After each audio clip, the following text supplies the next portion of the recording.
crime, and Peter Chambers.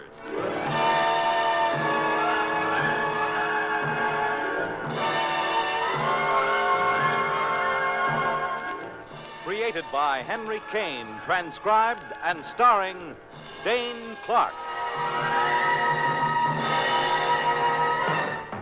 Private investigator, duly licensed and duly sworn, Peter Chambers. You're a private eye. That's your business. Anything else? That's for laughs.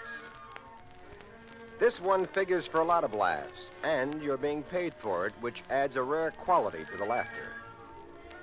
You're at the apartment of a jeweler, George Reiner, and you're being invited to a masquerade party at the Riverdale mansion of a famous, or is it infamous millionaire, Robbie Tamville. And who hasn't heard of Robbie Tamville? And I'd like you to get there before I do, Mr. Chambers. All the arrangements have been made. What will you wear? Well, I don't quite know, Mr. Reiner. You've sprung this on me rather quick-like. Oh, man of your resourcefulness. Come now, Mr. Chambers. Think of your reputation. Yeah, I'm thinking. Tonight, 8 o'clock. Well, let me see now. Well, I've got an idea. Something that's never been done before. Yes? Pirate's costume. Good. No patch over the eye. Very good. And just so that I'll be sure, don't wear a sword. Then I'll know for certain that you're my pirate. Okay, Mr. Reiner, I'll be your pirate. No cutlass, no patch. Now, let's get back to the business end of the deal, please. Well, sir, you've heard of the Opal of Ramses? Opal? Well, yes. Owned by King Ramses, and a priceless objet d'art. Only wasn't it supposed to have brought hard luck to this ancient Egyptian king and hard luck to everyone that's owned it since it was dug up? Oh, sure, Mr. Chambers. Superstition. Pure, baseless superstition. So how come Robbie Tamville is so anxious to get rid of it? Well, he's had a run of bad luck, and now that it is offered for sale, I have the opportunity to purchase it. Yeah, you and this, what's his name? William Zuckert. And good old eccentric Tamville makes it a bidding contest between you and this, William Zuckert. I'm to come dressed as a clown. There's the costume. Do you like it? Yeah, it's peachy. William Zuckert is coming dressed as a Persian prince. Anyway, one way or another, tonight, Robbie Tamville gets rid of the ring. Yes, he'll have the opal there tonight at the party. First, he'll interview Zuckert, and then he'll interview me. Whoever bids highest, that one gets the ring. There'll be contracts to sign, and then the cash is to be deposited with his bankers tomorrow. How much is that thing worth? Oh, about $250,000. I know a collector right now who'd pay $200,000. And my job? To accompany me back to town as bodyguard, and to remain with me as custodian of the opal until I can reach my office tomorrow, and where proper transferals of insurance can be executed. Okay, I'll see you tonight. I'll be there, Petey the pirate. Afternoon, Mr. Reiner. And remember, you know the costume. I'm the clown.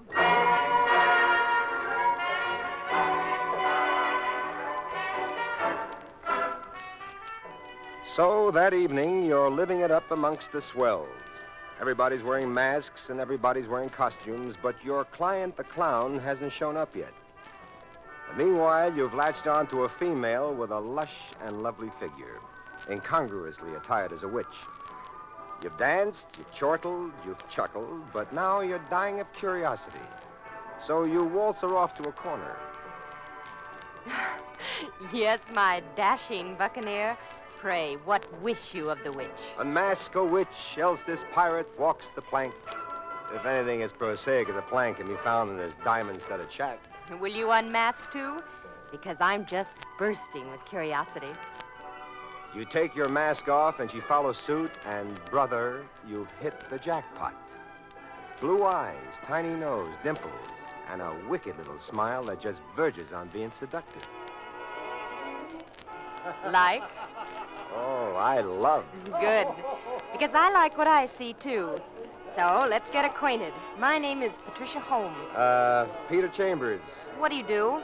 Well, I'm a detective of sorts. Detective? How very interesting. Yes. You look like an actor, a leading man type, you know. Yeah, and you like an ingenue. Say, what do you do? I'm a doctor. A doctor? Well, now. Disappointed? Oh, I'm flabbergasted. For further information, over 21 and unmarried, specialize in fluoroscopy and X-ray. Look, Doc, I got a small pain that hurts me here, see? I conduct my examinations at my office. Oh, I'd love to visit. You may at that. I combine my office and my apartment. 441 Park. I didn't take my car. I was driven here by a group of friends. So if you've a car I here... have. Well, Mr. Chambers, after this party, I'd admire to have you take me home. And there isn't a thing in the world that I'd admire more, Doctor. Well, thank you.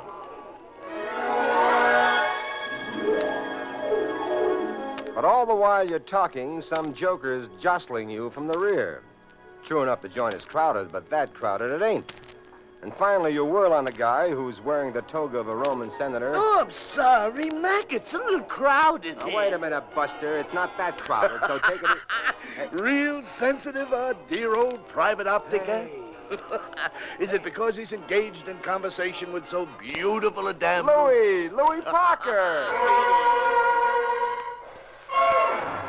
Detective Lieutenant Louis Parker, New York City Police Department. Fine cop, good companion, and great friend. You introduce him to the lady. Good to know you, Miss Holmes. Likewise, Lieutenant. Hey, what are you doing here, Louis? Well, I got a hunch it approximates your reason for being here. Oh? I'd like to talk to you, Pete, if... That, Miss Holmes, means that the courteous lieutenant would like to talk to me alone, but in the circumstances, he finds it difficult to express.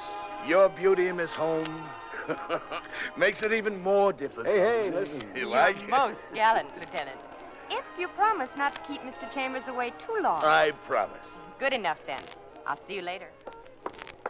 Is she cute, Louis? Now, listen, Pete, I'll tell you why I'm here.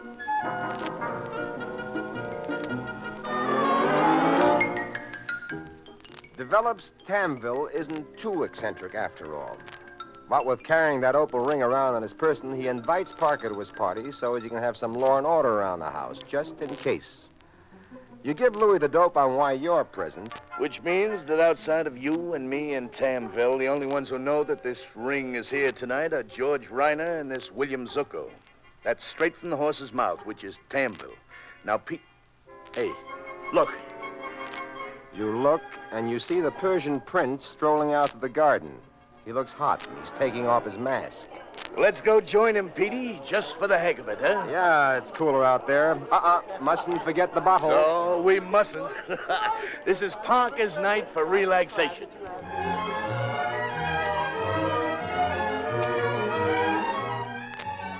You bring a bottle and 3 glasses out to a table in the garden.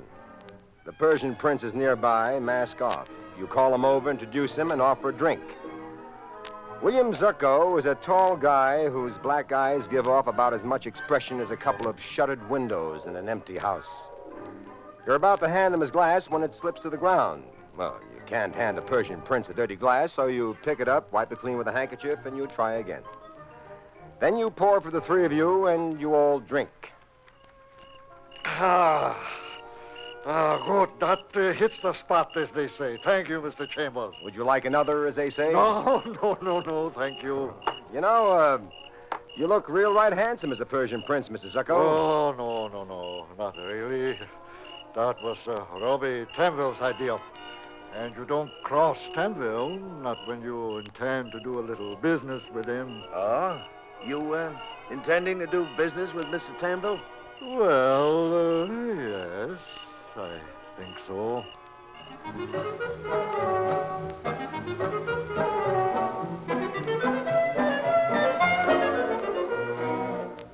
Just then, a butler comes out and tells Zucco that Tamville is ready to see him. You all go back into the house, and the butler opens an oak door for William Zucco. You can see inside. It's a big room with wide French windows on the far side opening to another garden. Tamville's inside, the only guy at the party not in costume. Zucco goes in, and the door closes. You lose Parker, and you find Patricia home again, and you keep her with you.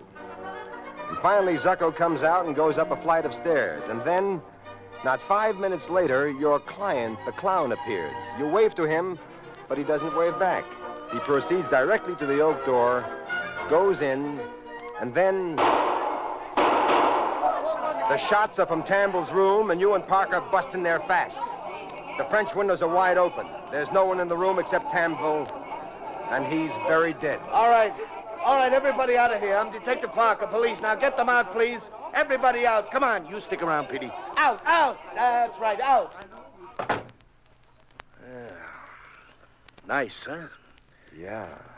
Real nice. Whoever pulled it beat it through those French windows. But the gun's here. You pick it up with the pencils with the trigger guard. Like so. Hey, Pete. Huh? Take a look.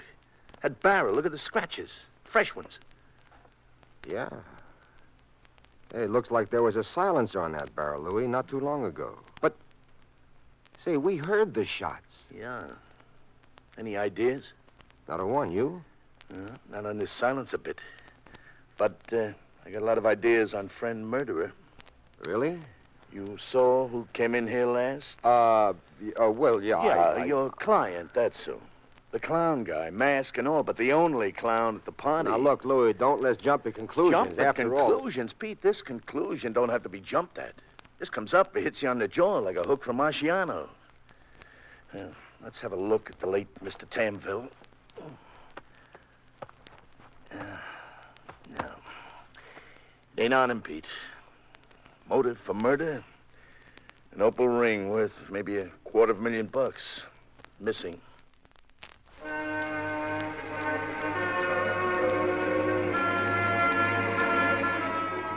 $15 minutes later, the joint is jumping with cops. The search of the ground turns up a clown's costume. And an idea starts to percolate in your mind. So you do a little searching, too. You pick up an item which might be of unusual interest, and you safely deposit it in your car.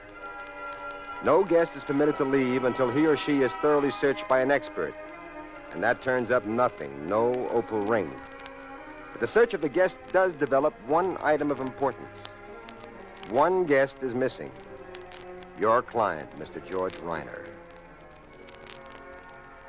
Driving down in the car, there's Patricia home, there's Parker, and there's you. Mr. George Reiner. Well, I'm saving him for me. No use sending anyone else. If he's skipped, he's skipped. If he's at his apartment, then he's for me, personally. But why, Lieutenant? How? I won't go into the why, but here's the how. He bumps Tamville, cops that opal ring, goes through those French doors, gets rid of the clown costume, and blows, period. I sent that gun downtown well in advance. I'm curious about the check on that beat. Which means that after we drop Miss home, we stop first at headquarters, Yeah, huh? sure. Then we call on Mr. Reiner. Very good. Very satisfactory. What are you so happy about? Just a minute. What are you reaching in the glove compartment for? This. The glass? Well, what's the... Handle it gingerly, Lieutenant. You're going to do a fingerprint check on it. Now, one set figures to be mine. I'm very curious about the other set. Where did you get that glass? Stole it, a memento from Tambell's party. Hey, Louis, will you have that fingerprint check done for me? Sure, Petey. You insist?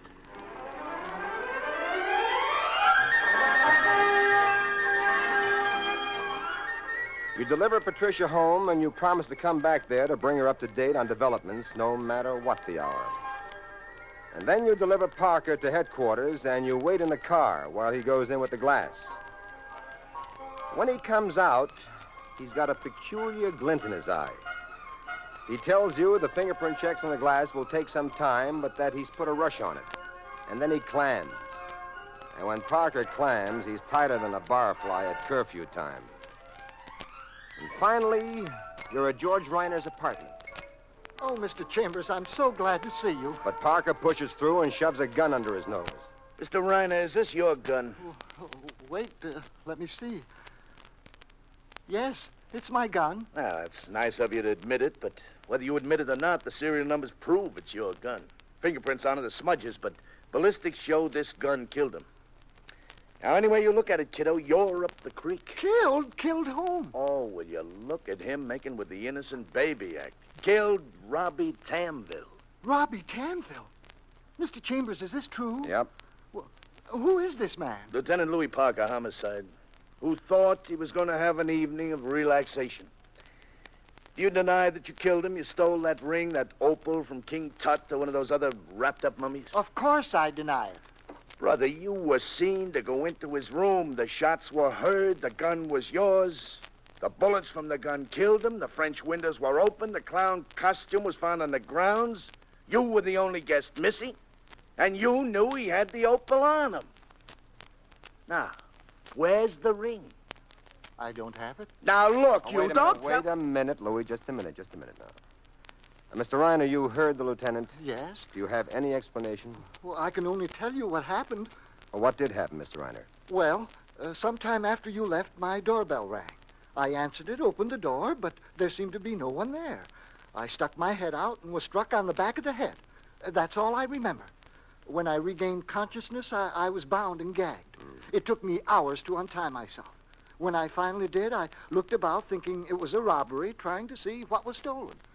Was anything stolen? Well, just my clown's costume and my gun. Okay, Mr. Reiner. Suppose, just for the sake of my friend here, whose client you are, suppose I try to buy your story. Now, show us some proof, huh? Where's the rope that bound you, or is it wire or tape, maybe? And the gag around your mouth? Where I'm is sorry, Lieutenant. I was bound by a couple of my neckties, and the gag was one of my own handkerchiefs. But I do have a bump on my head. it? Oh, I'm sorry, Pete. I gotta take this guy downtown.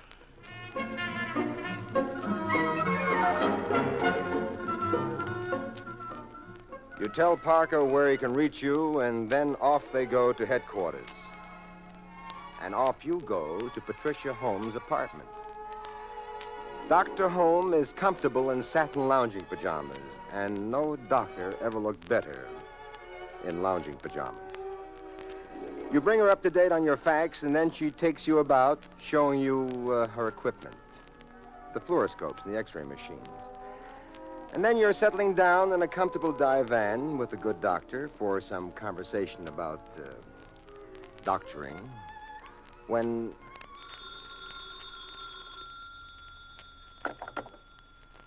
Hello? Is Peter Chambers there? Oh, just a minute. It's for you, Peter. Oh, thanks. Hello? Is the dope on that glass deal of yours? All right, Louis. One set of prints, yours. The others belong to a guy, Bill Zuckert. What about him? Well, he's a Russian emigre. He used to work in a circus. Yate ground, glass, nails, tacks, you know, one of those guys. He did a bid about 8 years ago for assault, then disappeared. Hey. Now, look, Pete, what's your interest in the guy, and who is he? Look, Louis, pick up our Persian prince and bring him down here to Patricia Holmes' place, and do it fast. Persian prince? William Zucco. You know what you're doing, Pete? Absolutely, and please, Louis, fast, huh?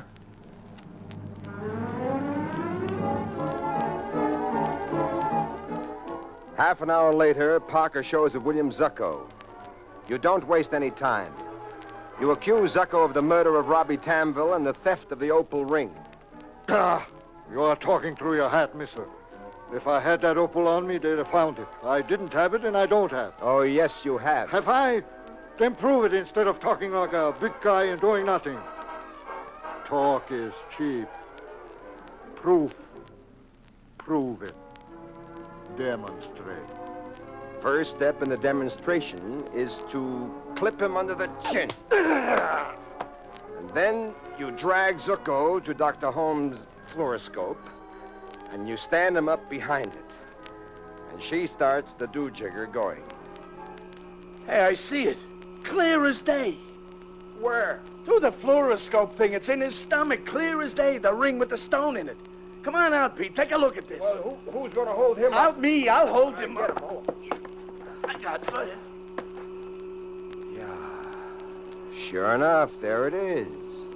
William Zucco, born Bill Zuckowski, who can swallow nails and tacks and glass. Oh, what a hideaway, eh, Louis? Yeah. How can you frisk a guy when he's got the loot in his stomach?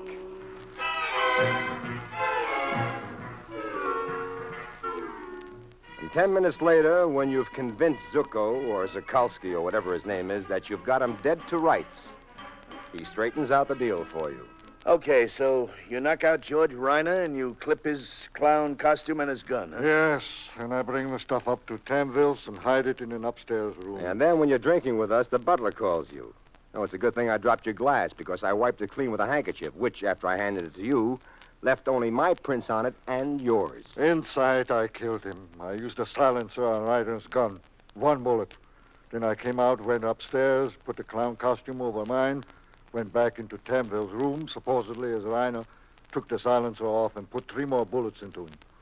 Then I ran out the French doors, threw the silencer into that brook nearby, but left the clown costume on the grounds. Making sure to leave Reiner's gun in the room. Then I came back, and once more I was one of the guests, the Persian prince.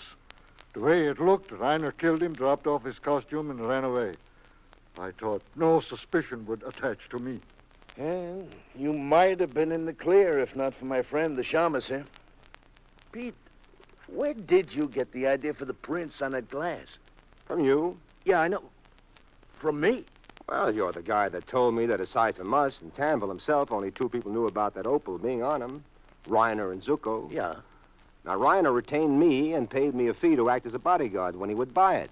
If he's planning robbery and murder, well, would a reasonable man do that? No, he wouldn't. Well, whom would that leave if anything happened to the opal? Oh, our ex-circus bird here. Huh? Come on, pal. Oh. I'm going to have to handle you gently.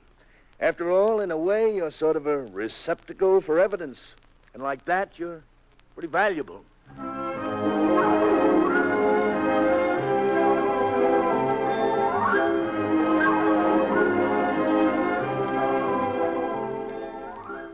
And so, after Parker and the valuable Mr. Zucco take their departure, you and the darling Dr. Patricia Holm finally settle down to some quiet conversation and peaceful tete-a-tete. Oh, you Peter Chambers, you. Oh, Doctor.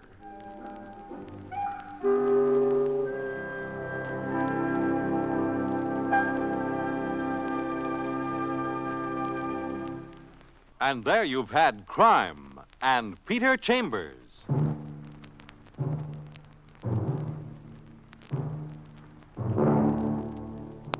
Dane Clark was starred as Peter Chambers.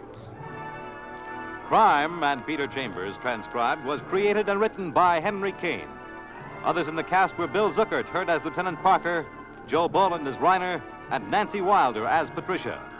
It was directed by Fred Way. This is Fred Collins inviting you to tune in next week, same time, same station, for Dane Clark in Crime and Peter Chambers.